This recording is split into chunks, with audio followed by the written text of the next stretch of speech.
Hello and welcome back to episode 2 of my still unnamed survival series. It's been a while since we've played in this world, so what are we doing today? Well, we still have a lot to do on our base and a lot of water to drain out, as well as carving out a colossal hole. But for the most part, we're gonna stay over here in this area, which is of course our mega base and the start of our new city.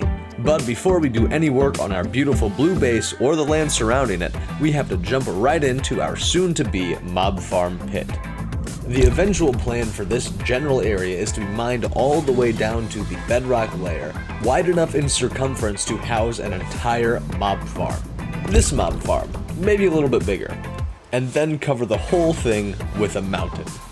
Even with a max power haste 2 beacon and an honestly overkill amount of netherite pickaxes, this project is taking way longer than I initially thought it would. I'm not even an eighth of the way done with this hole, and my stone storage is almost completely filled. So I definitely underestimated the scale of this project, and we're gonna have to figure something out. But that's a problem and solution for another day, cause I gotta keep mining until I can't anymore. But it looks like that time is now, because unfortunately I have used up almost half a shulker box of netherite pickaxes. And of course, doubling down on this unfortunate circumstance, this guardian farm is not working anywhere near capacity. There's a glitch going on in bedrock right now where tridents will fall through glass, and it is brutal, it is constant, it is consistent. So just about every time I try to use my guardian farm, I have to come down here and fix it. Lucky for us, it's not difficult, just time consuming. Oh, look at this, my beautiful, beautiful fountain of youth, which my kingdom is built upon, finally functioning to full capacity. And after wearing down about 2 full shulker box of netherite pickaxes, I am done.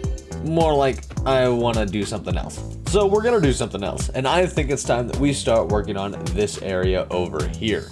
Or maybe our base. I think the base sounds right. Let's work on the base. On our 4 exterior buttresses, we need to add a staircase. A fancy decorative staircase, mind you, but still a staircase, going to our outer corner spires. I have been procrastinating on this hardcore. Get it?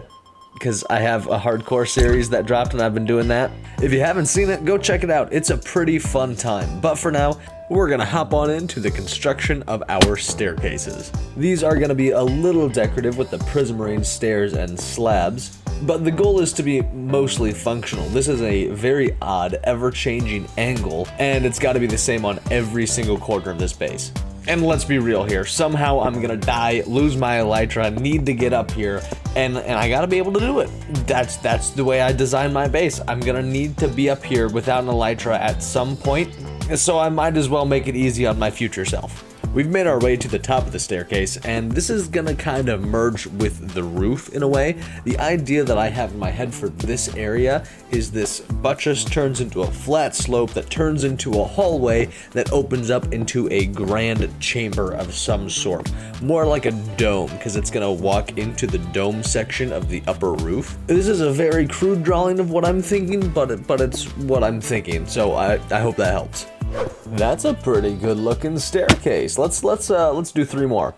Oh my, that is one good looking base with those staircase buttresses leading straight up to that square roof. Whew, gonna turn that into a dome too.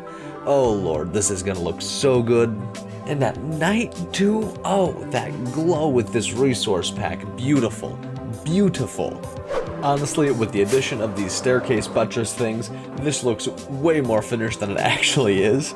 Oh, but I'm so incredibly pleased with how this looks. I think eventually we're gonna go back and detail all the sections with solid prismarine colors, with just some texturing up details, probably with prismarine brick or some other teal colored block. This block changes color pretty regularly, so it's gonna be a little tricky to work with. Now it's time to create another hole, this time not in stone, but in water, debatably more annoying than carving out a giant hole in stone. But this time our method of excavation is shovels, dirt, and sponges. Sponges to take out the water, the dirt to make the sponges easier to use, and the shovel to remove the dirt. This is essentially what I'm gonna have to do all the way down, all the way across, infinitely until all of the water that I need gone is gone. This is the method that I found worked for me the best when I was draining out the swamp. So I'm gonna build up all the lines of dirt underneath the water until we get something about like this. This pattern is purely to make the sponges easier to use. I've made it down to the bottom of one of the little water segments, and I gotta really try hard not to lose any of these sponges because there's only a finite amount of these in my world. If I were to wish for anything, it would be renewable sponge sources, and I would have said the bamboo block, but that's a thing now, which is awesome. And as of yesterday, cherry trees were confirmed. That's pretty cool. My entire last episode dedicated to building cherry trees is now completely useless, which is pretty cool. Well, now that we're done with that lesson of wasting time, specifically my time, that whole thing took about 8 hours and not much to show for it. This was another project that I grossly underestimated the time for. When will I learn? But there's no turning back now, so we gotta get this done eventually.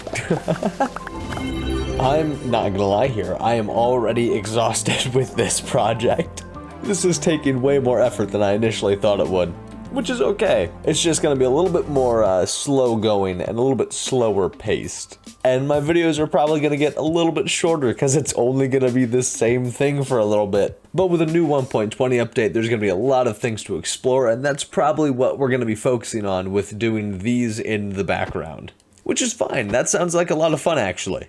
But for now, we're going to call it a quit for today's episode. I hope you enjoyed it, and I hope to see you next time. But as always, my name is Dread Skies. Goodbye.